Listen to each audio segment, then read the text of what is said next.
ഇസ്രായേലും മസീഹു ദജ്ജാലും തമ്മിൽ എന്തെങ്കിലും ബന്ധങ്ങളുള്ളതായ ചരിത്ര ഗവേഷണങ്ങളിൽ കണ്ടെത്താൻ കഴിയും? ദജ്ജാലും ഇസ്രായേലും തമ്മിൽ ബന്ധമുണ്ട്.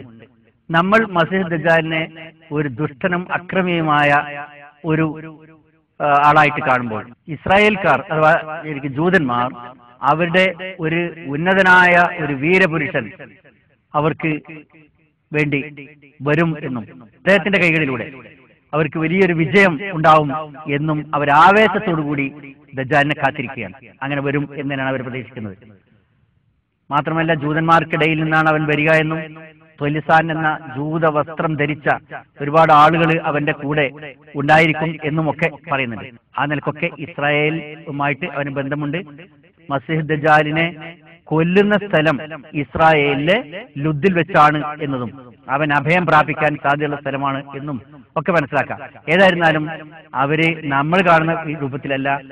ഈ മസീഹ് ദജ്ജാൽ ഒരു ഉന്നതനായ ഒരു വലിയ നേതാവായിട്ട്, അവരുടെ വലിയ ഒരു പ്രശസ്തിയും അവർക്ക് ഒരു നേതൃത്വവും ഒക്കെ കൂടുതൽ ലോകത്തിന് നൽകാൻ പറ്റുന്ന ഒരു നേതാവായിട്ട് തന്നെയാണ് അവനെ കാണുന്നത്. അവനെ ആ രൂപത്തിൽ തന്നെയാണ് അവരുടെ വരവ് അവർ പ്രതീക്ഷിക്കുന്നത്. മാത്രമല്ല, സിയോണിസ്റ്റുകൾക്കിടയിൽ ഉള്ള ചർച്ചയിലും സിയോണിസ്റ്റ് നേതാക്കന്മാർ ഇസ്രായേലിലെ ഭരണകൂടവുമായി നടന്ന ചർച്ചയിലും മസീഹ് ദജ്ജാലിന്റെ പുറപ്പാട് വേഗമായി കിട്ടാൻ എന്താണ് നമുക്ക് വേണ്ടത് എന്നതിനെ കുറിച്ച് വരെയുള്ള ചർച്ചകൾ നടന്നതായിട്ട് നമുക്ക് അറിയാൻ കഴിഞ്ഞിട്ടുണ്ട്. മുഗീറത്ത് ബിൻ ശൂബ റളിയല്ലാഹു അൻഹുവിൽ നിന്ന് അദ്ദേഹം പറയുന്നു, ഞാൻ ദജ്ജാലിനെ കുറിച്ച് പ്രവാചകരോട് ചോദിച്ചതുപോലെ ഒരാളും ചോദിച്ചിട്ടുണ്ടാവില്ല. അവിടുന്ന് എന്നോട് പറഞ്ഞു, അവൻ നിന്നെ ഉപദ്രവിക്കുകയില്ല. ഞാൻ ചോദിച്ചു, അവന്റെ കൂടെ റൊട്ടിയുടെ പർവ്വതവും വെള്ളത്തിന്റെ നദിയും ഉണ്ടാകുമെന്ന് ജനങ്ങൾ പറയുന്നുണ്ടല്ലോ. അത് അവന്റെ നീചകൃത്യങ്ങളെക്കാൾ അള്ളാഹുവിങ്കൽ ഏറെ നിസ്സാരമാണ്. അന്ത്യനാളിന്റെ അടയാളങ്ങളായിട്ട് റസൂലുള്ളാഹി സ്വല്ലല്ലാഹു അലൈഹി വസല്ലം എടുത്തു പറഞ്ഞ സംഭവങ്ങളുടെ കൂട്ടത്തിൽ ജൂതന്മാരും മുസ്ലിങ്ങളും തമ്മിലുള്ള ഒരു യുദ്ധത്തെക്കുറിച്ച് പറഞ്ഞിട്ടുണ്ട്. ഈ യുദ്ധത്തിൽ ജൂതന്മാർ നദിയുടെ പടിഞ്ഞാറ് ഭാഗത്തും മുസ്ലിങ്ങൾ നദിയുടെ കിഴക്ക് ഭാഗത്തുമാണ് നിന്നുകൊണ്ട് യുദ്ധം ചെയ്യുക എന്ന് പറഞ്ഞു. അപ്പൊ സഹബാക്കൾ ചോദിച്ചു, അള്ളാഹുവിന്റെ റസൂലെ, ഏതാണ് നദി? റസൂലുള്ളാഹി സ്വല്ലല്ലാഹു അലൈഹി വസല്ലം പറഞ്ഞത് ജോർദാൻ നദി തന്നെയാണ്. ഇത് പറയുന്ന കാലഘട്ടത്തിൽ, അഥവാ ക്രിസ്താബ്ദം 7-ാം നൂറ്റാണ്ടിലാണല്ലോ റസൂലുള്ളാഹി സ്വല്ലല്ലാഹു അലൈഹി വസല്ലം ജീവിച്ചിരിക്കുന്നത്. അന്ന് ഇത് പറയുന്ന സമയത്ത് ജോർദാൻ നദിയുടെ പടിഞ്ഞാറേ കരയിൽ ഒരു ജൂതരാഷ്ട്രം ഇല്ല എന്ന് മാത്രമല്ല, അവിടെ ഒരു ജൂതരാഷ്ട്രം ഉണ്ടാവുമെന്നുള്ള പ്രതീക്ഷ പോലും അന്നില്ല. പിന്നീട് 1948 ഇസ്രായേൽ രാഷ്ട്രം സ്ഥാപിച്ചപ്പോൾ അത് ഈ നദിയുടെ പടിഞ്ഞാറ് ഭാഗത്താണ് സ്ഥാപിച്ചത്. എന്നിട്ടും അന്നും ജൂതരാഷ്ട്രമായ ഇസ്രായേലിന്റെ അതിർത്തി ജോർദാൻ നദിയുടെ അടുത്ത് എത്തിയിരുന്നില്ല. പിന്നീട് 1967 അവർ നടത്തിയ യുദ്ധത്തിൽ ജോർദാനിൽ നിന്ന് വെസ്റ്റ് ബാങ്ക് എന്നറിയപ്പെടുന്ന പ്രദേശം, അഥവാ ജോർദാനിന്റെ പടിഞ്ഞാറേക്കരയും കൂടി പിടിച്ചെടുത്തോടുകൂടി കൃത്യമായിട്ട് ഇസ്രായേൽ എന്ന ജൂതരാഷ്ട്രത്തിന്റെ അതിർത്തി ഈ നദിയുടെ പടിഞ്ഞാറ്, തൊട്ട് പടിഞ്ഞാറ് വരെ എത്തി. ഇപ്പോ ആ നദിയാണ് ജോർദാന്റെയും ഇസ്രായേലിന്റെ അതിർത്തി. ഇനി ഒരു യുദ്ധം ഉണ്ടാവുകയാണെങ്കിൽ പടിഞ്ഞാറ് ഭാഗത്ത് തന്നെയായിരിക്കും ജൂതന്മാർ നിൽക്കുന്നതും കിഴക്ക് ഭാഗത്തിന് മുസ്ലിങ്ങളും. 1400 വർഷങ്ങൾക്ക് മുമ്പ് ഇത്രയും കൃത്യമായിട്ട് ആ സ്ഥലങ്ങൾ പോയി കണ്ട് അതിന്റെ കിടപ്പ് മനസ്സിലാക്കിയിട്ട് വരാനിരിക്കുന്ന ഒരു സംഭവത്തെ പറ്റി കണ്ടു പറയുന്നത് പോലെ വഹിയിന്റെ കറക്റ്റ് ശക്തി, വഹിയിന്റെ കൃത്യത ആണ് നമുക്ക് ഇതിൽ നിന്ന് മനസ്സിലാക്കാൻ കഴിയുന്നത്. ജോർദാൻ നദി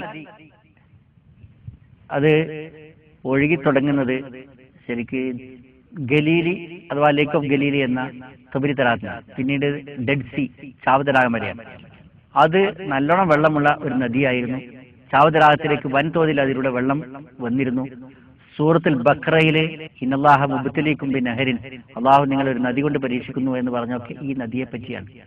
അന്ന് വളരെ കൂടുതൽ വെള്ളം ഉണ്ടായിരുന്നു. ഇന്ന് ആ നദി വറ്റി. കാരണം ഇസ്രായേൽ അതിൽ ഡാം കെട്ടി അതിൽ നിന്ന് വെള്ളം കൃഷിക്ക് വേണ്ടി തിരിച്ചു വിട്ടു. ഇപ്പോ അത് റോഡിന്റെ പക്കത്തുള്ള ഒരു അഴുക്കുചാല് പോലെ വളരെ ശോഷിച്ച ഒരു അഴുക്കുചാൽ മാത്രമായി തീർന്നിരിക്കുകയാണ്. എന്നാലും ഇസ്രായേലിലേക്കാണ് കയറുമ്പോൾ ഈ ചരിത്രപ്രധാനമായ നദിയുടെ മുകളിലുള്ള ചെറിയ അലൻ ബ്രിഡ്ജ് എന്ന് പറഞ്ഞിട്ട് ഒരു ഓവാലം പോലത്തെ ഒരു പാലമുണ്ട്. അതിന്റെ മുകളിലൂടെ കിടക്കുന്നതാണ് ഇസ്രായേലിലേക്ക്. ഇത് ശരിക്കും ആ ചരിത്രത്തിലും അന്താരാഷ്ട്ര ലെവലിലും ഒക്കെ അറിയപ്പെടുന്ന ജോർദാൻ നദിയുടെ അവസ്ഥ ഇന്നത്തെ അവസ്ഥയാണ്. ചാവ് തടാകത്തിൽ നിന്ന് ഉയർന്നു പോകുന്ന നീരാവിയായി പോകുന്ന വെള്ളത്തിന്റെ അത്രയൊന്നും അതിലേക്ക് വരാനുള്ള ജോർദാൻ നദിയിലൂടെ വെള്ളം വരുന്നില്ലാത്തതിനാൽ ചാവ് തടാകം വറ്റിക്കൊണ്ടിരിക്കുകയാണ്. ഒരു വർഷം 1 മീറ്റർ എന്ന തോതിൽ ലെവൽ താഴ്ന്നുകൊണ്ടിരിക്കുകയാണ്. ഇനി ഇത് തുടർന്നാൽ ചരിത്രപ്രധാനമായ ഈ ചാവ് തടാകം കുറെ ഏതാനും വർഷങ്ങൾക്കുള്ളിൽ ഇല്ലാതാവും.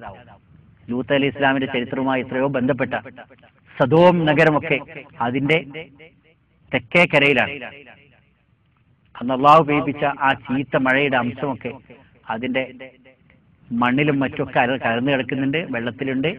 എന്ന് മാത്രമല്ല, സദോമിലൂടെ സഞ്ചരിക്കുമ്പോൾ ഞങ്ങൾ കണ്ടൊരു അത്ഭുതം, അന്നത്തെ ഈ സ്വർഗസംഭോഗികളായ ആളുകൾ വീണ് മരിച്ചപ്പോൾ അവരുടെ ശരീരം അലിഞ്ഞ് ആ മണ്ണിൽ ചേർന്നപ്പോൾ ആ സ്ഥലം മണ്ണ് താഴോട്ട് താഴുകയും ഇന്നും ആയിരക്കണക്കിന് ആളുകളുടെ ശരീരം അവിടെ മറിഞ്ഞു കിടന്നിരുന്നു ആ സ്ഥലം. അതുകൊണ്ട് എന്ന് മനസ്സിലാക്കാൻ കഴിയുന്ന രൂപത്തിലാണ് ഞങ്ങളുടെ ഗൈഡ് കാണിച്ചു തന്നു. ആ ഇങ്ങനെ ആളുകൾ മരിച്ചു കിടക്കുന്ന സ്ഥലങ്ങളിൽ ആ കുണ്ടൻ ചാടി കിടക്കുക, നമുക്ക് മലയാളത്തിൽ പറയാറുണ്ട്, സാധാരണ മലയാളത്തിൽ. അതേപോലെ തന്നെ മണ്ണ് താഴ്ന്നു കിടക്കുന്നത്. ഇത് ആ ചരിത്രം സത്യമായിരുന്നു. ഖുർആനിൽ പറഞ്ഞ ലൂത്ത് നബിയുടെ ജനതയെ നശിപ്പിച്ച ചരിത്രം സത്യമായിരുന്നു എന്ന് കണ്ണുകൊണ്ട് കാണാൻ കഴിയുന്ന. എന്ന് മാത്രമല്ല, കഴിഞ്ഞ യാത്രയിൽ അവിടെ പോയപ്പോൾ ശക്തമായ സൾഫറിന്റെ അഥവാ ഗന്ധകത്തിന്റെ മണം ആ പ്രദേശത്ത് ഇപ്പോഴും നശിച്ചു പോയിട്ടില്ല. ഏകദേശം 4000-ൽ പരം വർഷങ്ങൾക്ക് മുമ്പ് നടന്ന ആ സംഭവത്തിന്റെ അംശം ആയി നാം ആ ദൃഷ്ടാന്തം അവശേഷിപ്പിച്ചിട്ടുണ്ടെന്ന് ഖുർആൻ 2 സ്ഥലങ്ങളിൽ എടുത്തു പറയുന്നുണ്ട്. ഇന്നും ആ സൾഫറിന്റെ ആ ഗന്ധകത്തിന്റെ മണം, രൂക്ഷമായ മണം ആ ചരിത്രത്തിന്റെ ഭാഗമാണ്. എന്ന് മാത്രമല്ല, അബ്ദുള്ള യൂസുഫ് അലി അത്